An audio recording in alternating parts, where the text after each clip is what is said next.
President Vladimir Putin addressed the UN General Assembly and met with President Obama. President Putin sat down on 60 Minutes. Now, during that interview, just 24 hours ago, Putin talked about Russia's place in the world and Russia's sphere of influence in the region.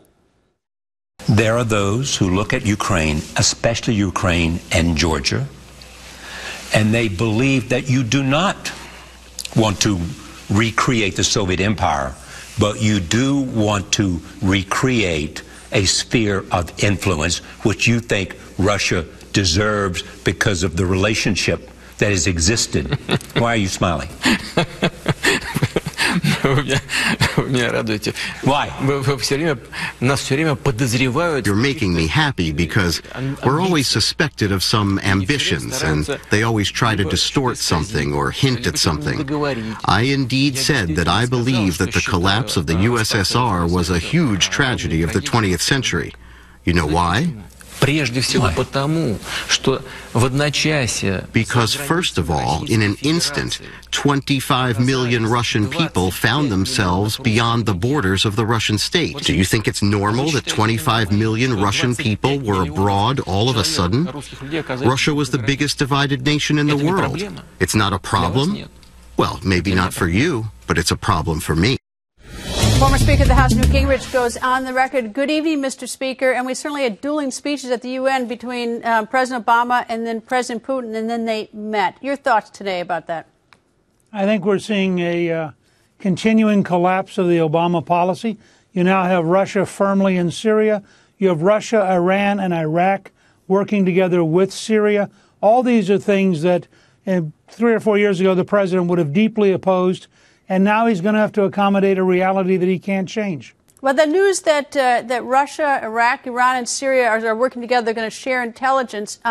We're left out of that equation. Is that how you understand it?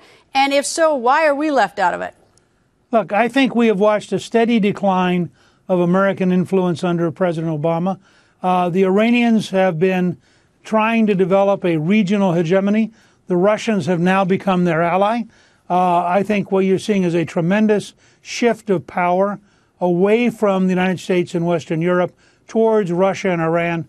And it's a strategic defeat, a very dramatic defeat in historical terms. Well, obviously our nation has a deep interest in protecting our ally Israel there, but putting that aside just for the moment, does this mean that Russia is saying that Syria is their problem, that ISIS is their problem, and it's not our problem? Well, I think Putin is saying that he's going to make sure that Assad survives as a dictator.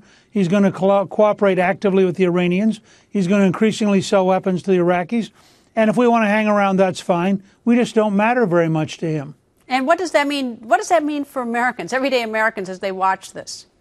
Well, it means your country has lost substantial authority and prestige and power, that we are in a much weaker position, and that we are running bigger risks. All right, let me go back to your former job as Speaker of the House.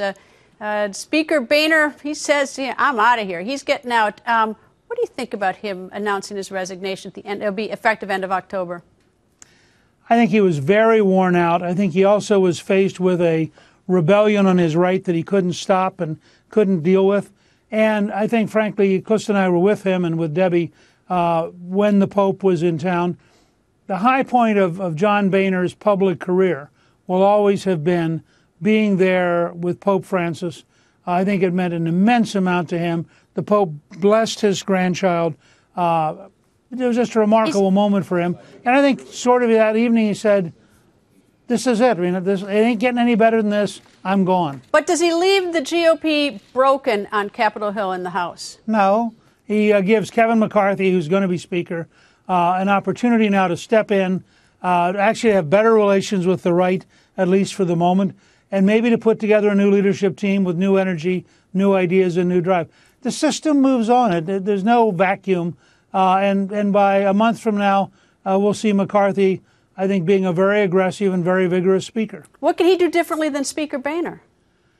I think Kevin is a lot more focused on communications.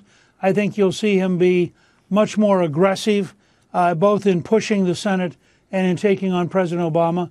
And you've already heard him say that he is committed to, for example, creating a select committee on Planned Parenthood and the cutting up of babies. That's a significant step in the right direction. He's apparently going to continue his commitment to oppose the Exim Bank. That's a huge decision, and I'm sure will shake corporate America. But I think you're going to see McCarthy pleasant but firm and very smart. This is a guy who's had a very long career in public service and knows the business very well. Mr. Speaker, thank you, sir. Thank you.